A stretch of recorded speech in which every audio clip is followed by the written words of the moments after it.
Кыргызстандын борбору Бишкек шаары ак карлуу чокулар асман тиреген Кыргыз ала тоосунун этегинде жайгашкан.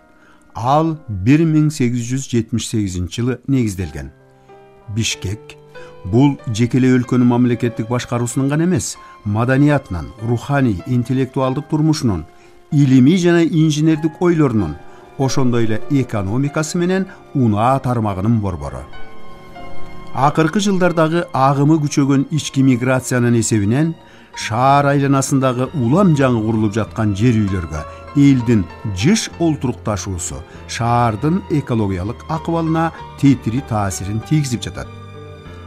Адатта шаардын коммуналдык тейлөөсү менен экологиялык абалы анда жашаган адамдарга ыңгайлуу шарттарды түзүшү зарыл. Айрыкча шаардын экологиялык акыбалы биринчи орунда турушу керек. Анткени шаарыбыз континенталдык өтө кургак аба ырайылуу географиялык чөйрөдө жайгашкан.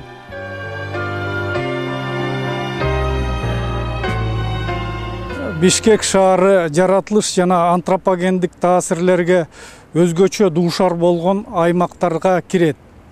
Өзүнүн бүгүнкү күндөгү аянты 17.000 гектардын тегерегинде болуп, бирок ошол эле учурда 1,5 миллион киши жашайт. Ушуга байланыштуу бүгүнкү күндө шаардын жашыл фондусу биздин шаардыктарды өтө кабатарлантып жатат. Шаардын жашыл фондусунун кечеги бүгүнкү күнү жана эртеңки күндөгү акыбалы деп көп адамдарыбызды түйшөлтүп атат. Кечегизин айта турган болсок, мурдагы Фрунзе шаары Союзда эң бир жашыл шаарлардын бири болуп эсептелет деп биздин тарыхыбыз айтып жүрөт. Бүгүнкү күнүн айта турган болсок, шаардын жашыл фондусу курулуш объектилеринин алдында калып кыркылууда, кыйшайып сынууда, ооруга чалдыгууда, куурап өспөй калууда деген ушундай бааларга дуушар болуп атабыз. Эртеңки күнү кандай болот деген маселе дагы бизди түйшөлтүүдө. Зелень составляет неотъемлемую часть города. Это не просто чей-то каприз, а это совершенная необходимость. Это другие города там в умеренном климате, на берегу океанов, морей, они могут себе позволить ничего не сажать, никаких деревьев на своих улицах. Но у нас именно деревья, причем большие деревья, и именно большие массивы, а не просто отдельные деревья, они создают тот микроклимат, который благоприятен для горожан. Вот мы находимся сейчас в сквере, который сохранился еще с давних-давних времен. В начале нашей независимости собирались на месте этого сквера сделать огромнейший отель. И исчез бы один из прелестных уголков нашего города. И вот сейчас здесь постоянно и учащиеся, и пенсионеры, и матери с детьми отдыхают. Это действительно живой уголок, а не просто место, где кто-то зашивает какие-то деньги. Вот, к сожалению, у нас складывается такая ситуация, что предприниматели видят в деревьях своего злейшего врага, потому что деревья занимают квадратные метры, с которых они не получают ни копейки. Вот они везде и всюду всячески их уничтожают.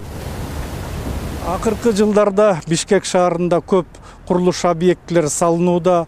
Бир жагынан курулуш объектилери көбөйгөнү менен ошол эле учурда шаардын жашыл фондун кыскартууда. Ушул багытта жылына шаарда 1,5 миңдин тегерегинде кыюу иштери жүрөт экен. Ошол эле учурда биздин муниципалдык Зеленстрой ишканасынын кассасына ушуга байланыштуу 2 миллион, 2,5 миллион жанагы восстановительный стоимость деп коебуз, калыбына келтирүүчү акча каражаттарын төлөп атат. Бирок бул каражат бүгүнкү күндө ушу бак дарактарды кармап калуу, сактап калууга жетишсиз. Ошондуктан бүгүнкү күндө бир мыйзамга ылайык ушул бак дарактарды сактап калууга өбөлгө боло турган мыйзам актыларын иштеп чыгуу бүгүнкү күндүн талабы болууда.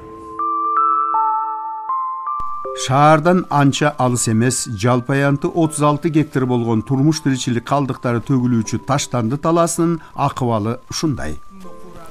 Иштөө мөөнөтү эч ак бүткөн бул Таштанды талаасы калдыктарга ашып ташып толуп кеткен жана эч бир санитардык экологиялык талаптарга жооп бербейт. Бул жердин мамлекеттик актысы, жада калса тиешелүү уруксаат кагаздары жок болуп чыкты. Ушул мезгилге чейин тегереги курчалган эмес, рекультивация иштери такыр жүргүзүлбөгөн. Дагы бир кооптуусу, ал жайдын газ түтүктөрүнө жакын жайгашы жана акыр чикирден сарыгып чыккан суулардын аларча суусуна да жакын болуп кошулушу.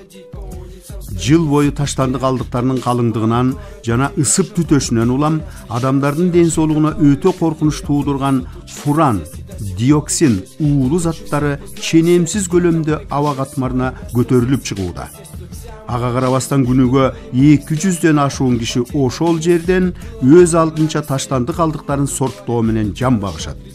Экологиялык кооптуу бул аймакта жер аянттары мыйзамсыз басып алуулардын натыйжасында 2005 бул кооптуу аймактын 84 гектарына 1000ге жакын үйлөр курулган. Бишкек шаарынын локалдык экологиялык проблемасы болгон турмуш тиричилик калдыктарын комплекстүү башкаруу максатында Бишкек мэриясы менен Европалык өнүү банкынын ортосундагы келишимдин негизинде жалпы баасы 21,6 миллион еврону түзгөн долбоор ишке киргизилип, анын ичинде 2 сорттоочу линия, рекультивация, жаңы полигонду ачуу, тийиштүү техникаларды алуу, калдыктарды жеринде чогултуучу атайын контейнерлерди орнотуу жана тегерегиндеги мыйзамсыз салынган үйлөрдү көчүрүү сыяктуу иш-чаралар аткарылмакчы. Долбоордун иш-чаралары 2013-2015 жылдар аралыгында жүргүзүлмөкчү.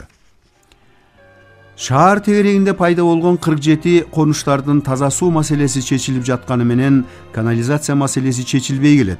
Ушуга байланыштуу жаңы конуштарда жашаган адамдар мончолорунан жана башка турмуш тиричилигинен чыккан кир сууларды арыктарга жана атайын казылган бекемделбеген сиңирүүчү чуңкурларга төгүшүүдө. Дааратканалар дагы ушундай жол менен курулган. Мындай жагдай санитардык эпидемиологиялык акыбалды гана курчутпастан мамлекетибиздин стратегиялык кору болгон жер алдындагы жана жер үстүндөгү суулардын булганышына алып келет. Несмотря на то, что у нас уже более 20 лет не работает промышленность, состояние города Бишкека неблагополучное, изменился качественный состав, загрязнение атмосферного воздуха, отходов, конечно, ну и воды. Что касается атмосферного воздуха, основную проблему составляет, конечно, это выбросы от автотранспорта, которые на сегодняшний день в доле всех выбросов порядка 80%. Это говорит о том, что город у нас задыхается, особенно в безветренную летнюю погоду, задыхается от пыли, от угарных газов, которые выбрасывает автотранспорт. Зимой добавляются выбросы от ТЭЦ, от тех котелен. И, конечно же, это частный сектор. К сожалению, люди жгут все подряд. Поэтому все это выбрасывается в атмосферу, не задумываясь. Бишкек шаарында өтө уулуу заттардын абадагы деңгээли нормадан көп эсе, мисалы көбүрөөк деген ушундай маалыматтар бар да. Миллионго жакын Бишкекте жашаган адамдардын ден соолугу чоң коркунучта турат. Анткени биз ошол биздин абанын тазалыгына көп көңүл бурбай жатабыз да. Бишкекте өтө көп машиналар бар. Көбүнчө эски машиналар. Иштеп чыккан газдары нормадан көп эсе көбүрөөк уулуу заттарды ошол өзүнүн ичинде камтыйт да. Ошонун бардыгын эл дем алып алып, анан ошондон жанагындай коркунучтуу оорулар пайда болуп атат. Жашыл зонанын Бишкектеги азайганы дагы мындай көрүнүп турат. Мурдагыдай көңүл бурулбай калды. Жашыл зоналар, парктар бул ошол Бишкек шаарынын өпкөсү, ошол абаны тазалай турган ушундай зоналар азайгандын себебинен дагы экология жакшы таза болбой, заттардын ошол уулуу заттардын деңгээли өтө бийик болуп, ошондон дагы биздин ден соолукка, биздин жарандардын ден соолугуна чоң зыяны келип атат. Мисалы, таң кала турган нерсе, мен көп чет мамлекеттеги чоң шаарларда болгом. 10 миллиондон ашык эл жашаган шаарлар бар, бирок абасы биздин тоодогу абадай таза да. Анткени дегенде алар бүт экологияга тиешелүү маселелерди жогорку деңгээлде карап, анан ошого тиешелүү өзгөчө тиешелүү мекемелер ошол маселеге терең көңүл бурушуп, ушунчалык ошол өздөрүнүн жашаган жериндеги ошол тегеректеги абанын тазалыгына көңүл бурушуп, чоң аракет иш жасашат да. Ошондуктан аларда көп оорулар, мындай оор оорулардын саны анча көп эмес. Анан өлүмгө учураган адамдардын да саны аз. Ошондой шаарлардан биз үлгү алышыбыз керек. Тескерисинче кайсы жерде болбосоң дайыма эмнени көрөсүң? Бул тазалыктын жоктугу, биздин жарандардын ошого көңүл бурбагандыгы, биздин чакан кичинекей мамлекетибиз ошонун тазалыгын биз сакташыбыз керек, экологияны сакташыбыз керек. Ал деген биздин келечек, ал деген биздин ден соолук. Бишкек шаары үчүн 200 гектар аянт тейлеген Каражыгач токою отургузулуп жана чоңоюп өсүп жетилген бак дарактары менен жаан чачынды чакырып, шаардын кургак аба ырайын жумшартып туруу үчүн негизделген. Каражыгач токоюн азыр үстүнөн караганда анда ээн аянттардын көбөйгөндүгү көрүнүп турат. Демек бул көптөгөн бак дарактардын кыйылып жаткандыгынан кабар берет. Эгерде акылсыз мындай жоруктар тыйылбаса, токой өзүнүн аба ырайына таасир берүүчү кызматынан ажырайт. Аба ырайынын натыйжасы аталган таасирдүү кубулуш ири токой массивдеринин жана анда өстүрүлгөн жазы жалбырактуу бак дарактардын болушу менен гана камсыз болот. Акыркы 10 жыл ичинде маданиятташтырылган токой аянтчалары кыйылып, жана алардын ордуна турак жайлары жыш салынууда. Эгемендик алгандан берки адамдардын акылсыз аракеттеринен улам токой аянты 28 гектарга кыскарган. Улуттук илимдер академиясынын ботаникалык багы өткөн кылымдын 30 жылдарынан баштап акырындап өздөштүрүлгөн бул жашыл аймактын жалпы аянты 127 гектарды түзөт. Окмуштуулардын аракети менен дүйнөнүн башка аймактарынан алынып келинип, биздин аба ырайыбызга ылайыкташтырылуу жолу менен өстүрүлгөн бак дарактардын жана башка өсүмдүктөрдүн өзгөчө жашыл аймагы пайда болгон. Шаарды жашылдандыруунун өзөгү ушул жерден башталат. Бирок азыркы учурдагы экономикалык каатчылыктан улам жашылдандыруу кызматы басаңдап, илимий иштерди жүргүзүү солгундап, атүгүл жашыл коллекциялык аймагы да толук маанисинде каралбай калгандыгы дароо көзгө илинет. Ататүрк паркынан 1992-2008 жылдар аралыгында жалпы 107 гектар аянтынан 51 гектар гана калган же болбосо ал 2 эседен ашык кыскарган. Ушуга окшогон көрүнүштөр Жаштык, Панфилов, Фучик, Каражыгач, Асанов атындагы Жеңиш паркында жана 55 сквер токойчо тилкелериндеги жер аянттарын кесип берүү фактылары менен далилденген. Аталган парктардын бүгүнкү күндөгү жалпы аянты 317 гектар гана жерди ээлейт. Шаар үчүн 2%га жетпеген бул жашыл аймак өтө эле аздык кылаары жалпы шаар калкына түшүнүктүү. А бирок ушул күндөргө чейин токой тилкелеринин чек аралары мыйзам талаптарына ылайык мамлекеттик аттар менен такталып бекитилбеген. Жашыл сейилбак аянттарынын мындан ары да кыскарып кетпешине эч ким кепилдик бере албайт. Шаар ортосунда жайгашкан көбүн эсе эмен дарактары отургузулган даңазалуу эркиндик сейилдөө багы. Бул жашыл аймак өткөн кылымдын башында алгачкы жашылдандыруучу Фетисовдун демилгеси менен түптөлгөн. Бүгүнкү күнү 3 кылымга чейин жашай ала турган көчөттөрү сырттан алынып келинип жана жергиликтүү аба ырайына ылайыкташтырылуу жолу менен жайылтылган эмен бактары өзгөчө камкордукка муктаж. Бишкекте велосипеддер үчүн атайын жол салына элек. Бирок экологиялык бул унаанын сүйүүчүлөрү унаа жолдорунун чети менен же эл баскан жан жолдордо жүрүүгө аргасыз болушат. Бул велосипед деген жакшы нерсе экен. Мына ден соолук үчүн жакшы. Мен мына ушул велосипедке мингениме көп эле болуп калды.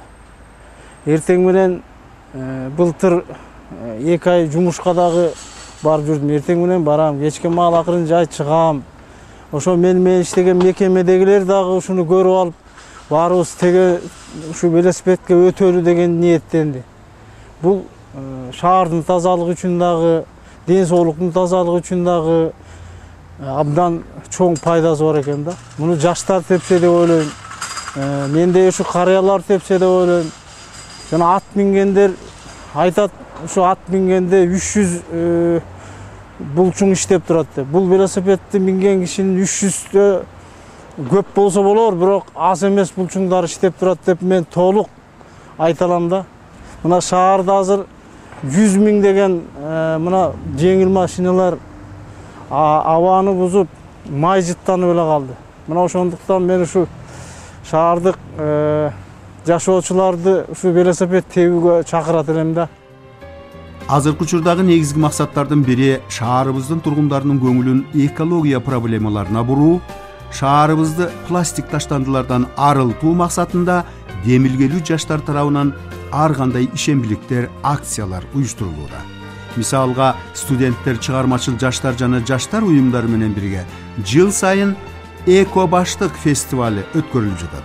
Анын максаты элдин экологиялык маданиятын жогорулатуу, шаардыктарды аң сезимдүү керектөөгө чакыруу, Бишкек шаарынын экологиялык абалын жакшыртуу. Фестивалдын дагы бир максаты жаштарды жана жалпы элди дүкөндөрдөн буюм же тамак аш сатып алууда полиэтилен баштыктардын ордуна көп жолу пайдалануучу эко баштыктарды колдонууга үндөө.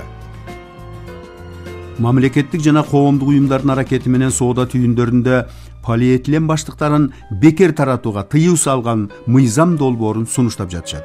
Бул тажрыйба дүйнөнүн көп өлкөлөрүндө жакшы натыйжасын берген.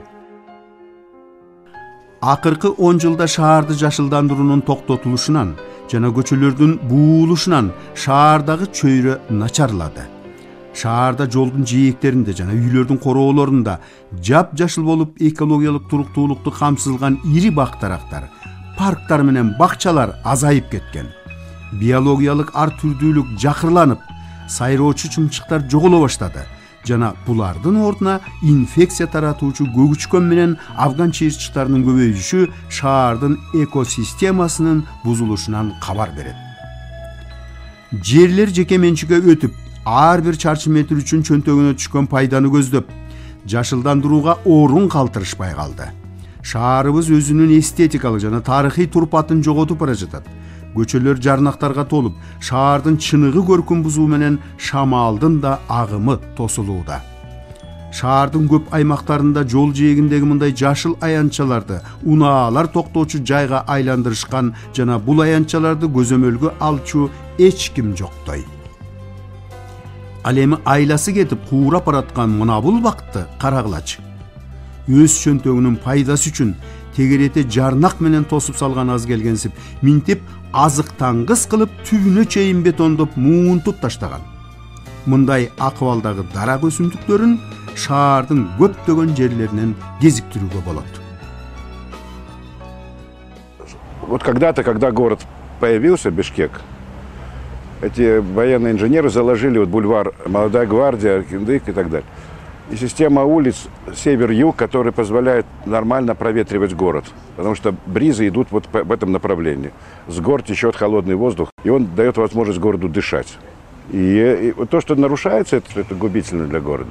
И второе, конечно, нужно реки наши. Реки, 2 реки, нужно возвращать их к природе и городу. Они сегодня в плачевном состоянии. Это такие задворки, свалки.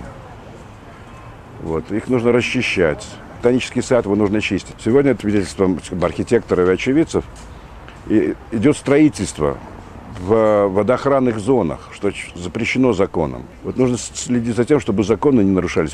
Реки должны стать реками. Даже сухая река, все равно это природное явление. Это все часть природы. Вот Киргизия одна из самых богатых водой стран. В городе Фрунзе вообще самая замечательная вода. Самая вкусная, можно сказать, в мире. Арычная сеть, которая, скажем, нарушена.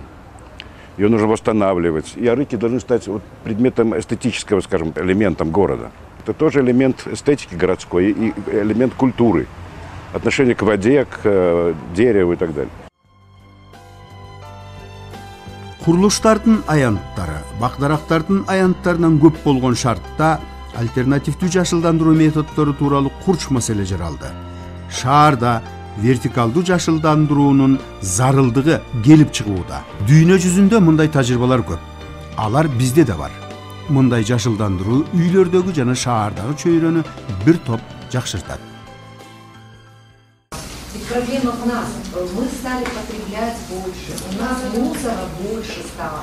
Вот если вот глубже идти в корень, мы посмотреть даже свое поведение потребителя. Поэтому мы на фестивале говорим, давайте перестанем быть обществом потребления, а станем обществом созидания. Следующее поколение, наши дети, как мы будем жить? Мы должны об этом задуматься. Должное образование начинать с детского садика, со школы, наши фундаменты там формируются. И тоже студенты могли бы принимать участие в работе со школьниками, помогать им, также выезды в горы, именно тоже такие же акции, чтобы мы не только уже сталкивались с этими проблемами в студенчестве, а уже когда сам школьник, когда он уже будет абитуриентом и студентом, чтобы для него это уже было как в традицию, да, нормой такой, чтобы наше поколение, как говорилось, оно уже было образовано в экологической сфере, чтобы не только в одном звене это развивать, а уже приурочить к этому школьников. Надо дать пример и показать, что отходы, они приносят доходы. Поэтому не надо сразу бросаться в какие-то, скажем, инстанции, да. Здесь конкретно стоит вопрос, что может сделать каждый студент для своей страны, без опоры всякой на финансовую поддержку имея, лично своим примером. Да, вот. Чтобы увидеть в целом продвижение в Бишкеке, нам нужно время, и это даже не 1 год и не 2. Нам будет очень трудно с самого начала, потому что мы ходили и по школам, и в начальных классах, но если ребенок видит то, что его мама бросает мусор, то он сделает то же самое. Потому что здоровая, благоприятная окружающая среда, да, которая нам гарантируется Конституцией, да, это не просто же слова. Это значит, нам государство должно гарантировать чистый воздух, и государство должно гарантировать чистую воду, которую мы пьем, и благоприятную окружающую среду. Достигаем ли мы вот этого результата? Нет такого культа экологии, нет культа чистого города. То есть, я считаю, это самая большая проблема, то есть нехватка образования в школах, в детских садах, в семьях. Бишкек шаарыбыз жер жүзүндөгү эң жашыл, таза, дени сак, көркөм жана коопсуз шаар болушу зарыл. Ошондуктан шаардын экологиялык акыбалынын жакшырышына шаардыктардын маданияты башкы өбөлгөчү катарында каралууга тийиш. Эгерде силер шаарыбызды чындап сүйсөңөр, мекенчилдик жалгыз эле мен Бишкекти сүйөм деген сөз менен чектелбейт. Ага өзүңдүн кандай мамиле кылганың менен аныкталат.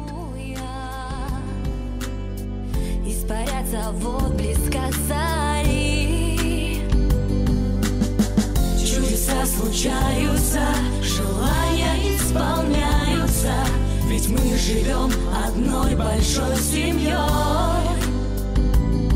Жизнь к лучшему меняется, и в сказку превращается. Город мой, я докажу с тобой. Бишкек, ни на что не взирая. Бишкек, ты живи, процветай.